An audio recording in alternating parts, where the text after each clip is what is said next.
Good morning student, मैं doctor सुमन परिहार आपके लिए एलगी का जो नया वीडियो लाई हूँ, जिसमें कि पिछले वीडियो हमने यूकैरियोटिक सेल्स का पार्ट 1 डिस्कस किया था, जिसमें कि कुछ पार्ट हमारे और रह गए थे।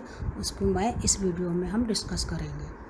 तो जो हम डिस्कस कर चुके थे एलगी के पार्ट, उसमें हमने डिस्कस कर लिया जो एलगी के सेल्स का यूकैरियोटिक सेल्स को जो पार्ट हम डिस्कस कर चुके थे, उसमें हमने डिस्कस कर लिया था flagella, cell wall, endoplasmic reticulum, mitochondria, ये सब हम उसमें न्यूक्लियस, ये सब उसमें डिस्कस कर सके थे।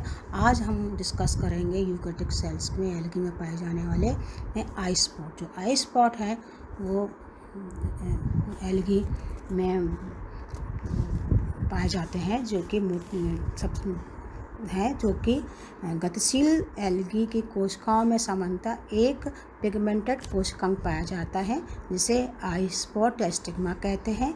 ये वेजिटेटिव अथवा रिप्रोडक्टिव सेल्स के अग्र, मध्य अथवा पश्च भाग में स्थित होता है।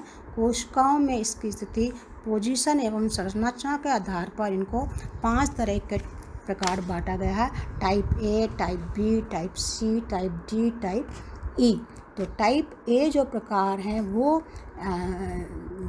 वो आई स्पॉट प्लास्टिड में स्थित होता है तथा इसका फ्लैजेला से कोई संबंध नहीं होता। एग्जाम्पल इसका क्लोरोफाइसी व क्रिप्टोफाइसी के वर्ग के सवाल में पाया जाता है। जो टाइप बी प्रकार है स्टिग्मा का, वो प्लास्टिड में स्थित होते हैं तथा कोशिका से इसका संबंध होता है। उदाहरण के लिए इसको अगर एग्जाम्पल इसका देखें तो क्राइसोफाइसी, फियोफाइसी, जेंथोफाइसी क्लास की एलगी में ये पाया जाता है। जो टाइप सी के टाइप स्टिग्मा है वे ऑस्मोरागिक ग्रेन्यूल्स के रूप में स्वतंत्र रूप समूह के रूप में पाए जाते हैं। ये कोशिका के एपिकल भाग में फ्लैजेला के नीचे स्थित होते हैं। ये इग्लूनिसोफाइसी के मेंबर्स में ये रिपोर्ट किया गया है। टाइप टी टाइप का जो आई स्पॉट है वो ऑस्मोफिलिक ग्रेन्यूल्स से निर्मित होता है, जिसमें ये ग्रेन्यूल्स झिल्लीमय पटलिकाओं में व्यवस्थित होता है। आई स्पॉट या स्टिग्मा फ्लैजेला के आधार पर स्थित होता है। ये डायनोफाइसी के क्लास के एलगी में रिपोर्ट किया गया है। टाइप ई का जो स्टिग्मा है ये कप शेप्ड स्ट्रक्चर है, जो कि बड़े आकार का आपका जटिल प्रकार का स्टिग्मा है, जो कि डायनोफाइसी के कुछ एलगी में पाया जाता है। इस प्रकार के जो स्टिग्मा है या आई स्पॉट है, ये फोटोसेंसिटिव कोशिकाएं हैं। इनके जो साइंटिस्ट हैं, इनका मत है कि जो जल में तैरती हुई कोशिकाओं का ये दिशा निर्धारित करता है, परंतु कुछ लोगों ने कहा कि कुछ क्लेमाइडोमास में ये अनुपस्थित होता है। उसके बाद फिर ये किस तरह से इनको दिशा को निर्देशित करता है। और ये कुछ साइंटिस्ट ने कहा कि ये एक छाया करने वाला कोशिकांग है, जो कोशिकाओं के फूले हुए आधारी भाग में पहुँचने वाले प्रकाश की गुणता निर्धारित करता है। इस प्रकार ये फोटोसेल, जैसा इसका नाम है कि आई स्पॉट स्टिग्मा प्रकाशग्राही अंग की तरह कार्य करता है। दूसरे तरह का जो ऑर्गन्स हैं वो हैं वैक्यूल्स।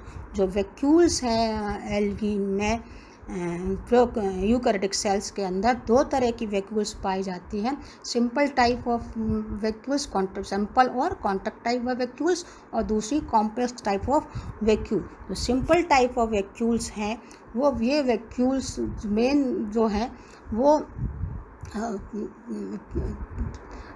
जो वैक्यूल ग्रीन एलगी में पाई जाती हैं, और ये पीरियोडिक कंट्रैक्शन के द्वारा इनके अंदर जो वेस्ट प्रोडक्ट भरा रहता है उसको बाहर निकालने का काम करती हैं।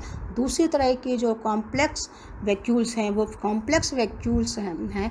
रचनात्मक दृष्टि से ये वैक्यूल्स अकुंचल सी रिक्ताओं से अधिक जटिल हैं। ये एक वैस्कुलर एपरेटस बनाती हैं, जो साइटोफेरिंक्स रिजर्व के समान विभिन्न आमाप की वैक्यूल्स से निर्मित होता है। ये सभी भाग समर्थ रूप से कार्य करते हैं। इस प्रकार की रिक्ताएं डायनोफाइसी व यूग्लोनिफाइसी के शैवाल में पाई जाती हैं। जो मेन जो इन वैक्यूल्स का जो है परासरण नियंत्रक अंग है, ये जल तथा विलेय के अवशोषण में सहायक होती हैं। इसके अतिरिक्त इसमें लेमरीन, क्राइसोलेमरीन आदि रिजर्व फूड मटेरियल का संचयन भी होता है। होलोजोइक एल्गी में जो जटिल कॉम्प्लेक्स टाइप रिक्तियाओं को साइटोफ्रेंसिक घट के रूप में कार्य करती हैं। अब बात करते हैं पिगमेंट। जो पिगमेंट हैं एल्गी में पाए जाते हैं और मेन इनका जो करैक्टर्स हैं एल्गी का, वो जो कलर प्रदान करने वाला वो इनकी ही वजह से होते हैं, ल्यूकोप्लास्ट एंड क्रोमोप्लास्ट। क्रोमोप्लास्ट में भी कई प्रकार के होते हैं।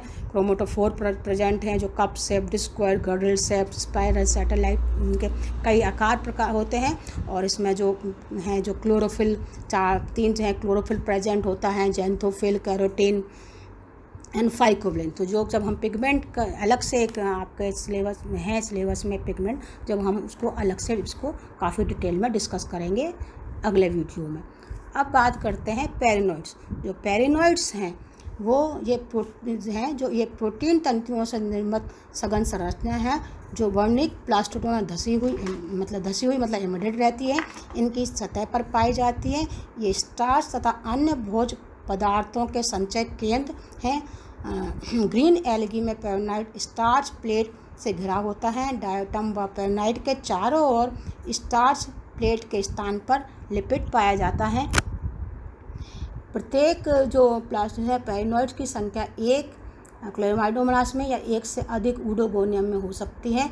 ब्राउन एल्गी में पेरिनोइड्स में स्टॉक पाया जाता है। कुछ एल्गी में पेरिनोइड्स एक बहुत ही अल्पस्थायी होता है जो कुछ अवस्थाओं में पाए जाते हैं, जबकि अन्य अवस्थाओं में ये लुप्त हो जाते हैं। इनकी उपस्थिति क्षमता को कोशिकाओं में प्रकाश संश्लेषी अवस्था एवं रिजर्व फूड मटेरियल की स्थिति पर निर्भर करती हैं। अब आप जो लास्ट हमारे पास में एक और बताए हैं न्यूक्लियस। तो न्यूक्लियस के डिस्कस करते हैं। एल्गी के यूनिन्यूक्लियर कोशिकाओं में केंद्रक प्रायः कोशिका जो सेल वॉल के निकट स्थित होता है, परंतु कभी कभी ये साइटोप्लाज्म तंतुओं द्वारा कोशिका के बीच में भी उपस्थित होता है। जैसे स्पाइरोगैरा जिग्नेमा जो बहुकेंद्रीय कोशिकाओं में केंद्रक पाया प्लास्टिड व वैक्यूल्स के बीच पाया जाता है। जो केंद्रक का माप 1 म्यू से 80 म्यू माइक्रोन तक हो सकता है। ये यूकैरियोटिक सेल्स में जो न्यूक्लियस है वो मेम्ब्रेन से घिरा होता है। बाह्य केंद्रक कला एंडोप्लाज्मिक रेटिकुलम से मिलती है। केंद्रक के कणिकामय आधात्री में न्यूक्लियोलस तथा क्रोमोसोम होते हैं। प्रत्येक केंद्रक में प्रायः केवल एक ही केंद्रक होता है, परंतु कुछ शैवालों में जैसे कॉन्जुगेल्स में केंद्रकों की संख्या एक से अधिक भी हो सकती है। कुछ एल्गी में एक केंद्रिक कोशिकाएं पाई जाती हैं, परंतु कुछ क्लेडोफोरा, साइफोनेल्स, कारेल्स आदि कुछ ऑर्डर्स में सिनोटिसिटिक कंडीशन भी पाई जाती हैं। विभिन्न शैवालों में क्रोमोसोम का जो साइज़ है 0.25 म्यू माइक्रोन से लेकर 12 म्यू माइक्रोन यूडोगोनल कारेल्स तक होता है। क्रोमोसोम की संख्या में भी बहुत अधिक वैरायटी के बहुत ज़्यादा रेंज होती है, जिससे कि कम से कम जो क्रोमोसोम एल्गी में रिपोर्ट किया है एन मतलब 2 नंबर का रोड है सबसे कम क्रोमोसोम, और रोडोफाइसी में पाया जाता है, और पोरफायरालाइरेंसिस में सबसे अधिक क्रोमोसोम N=592 क्लोरोफाइसी वर्ग के न्यूट्रियम डिजिटलिस में पाए जाते हैं। तो इस तरह से ये हमारा जो पूरा एल्गी का यूकैरियोटिक सेल्स हैं उसके बारे में हमने डिस्कस कर लिया है। Thank you very much.